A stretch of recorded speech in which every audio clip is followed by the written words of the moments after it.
Magandang hapon po. Pansamantala po naming pinuputol ang inyong pinapanood na programa para sa mahalagang pahayag mula kay Chris Aquino tungkol sa lagay ng kalusugan ng kanyang inang, si dating Pangulong Cory Aquino. Kasama niya ngayon ang ating Chief Correspondent, Corina Sanchez. Corina.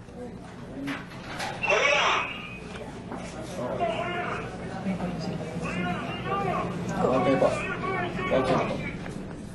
Alright.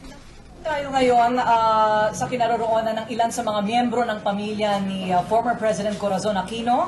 Si Ms. Chris Aquino ay naririto, ang kanyang anak. Gayon din si Senador Benigno Noynoy Aquino para maghatid sa atin ng medyo malungkot pong balita tungkol sa kondisyon ng kanilang ina. Meron silang inihandang statement o pananalita mula sa kanilang pamilya at narito ngayon si Chris Aquino para sa maikling anunsyo ng kondisyon ng kanilang inang si former President Cory Aquino. Chris?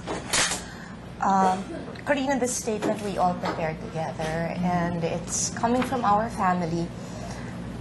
Our mother had suffered from an episode of high blood pressure and difficulty in breathing, followed by fever during the week in between Christmas and New Year. Since that time, we all became concerned because of her persistent cough, loss of appetite, and her noticeable weight loss. Our mom wanted to know what was wrong with her, and with her family by her side, she submitted herself to a checkup and several tests. The results show that our mother is suffering from cancer of the colon. Our mother has always believed in being upfront. Over and above everything else, she's a woman who has lived her entire life entrusting everything to the Lord, and she has always been a woman of great faith. Ang pamilya po namin ay kagaya lamang ng sa inyo.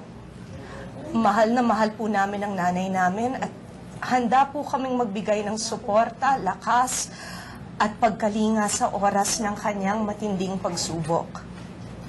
Alam din po namin na ang buhay ng aming pamilya ay bahagi na ng kasaysayan ng ating bayan.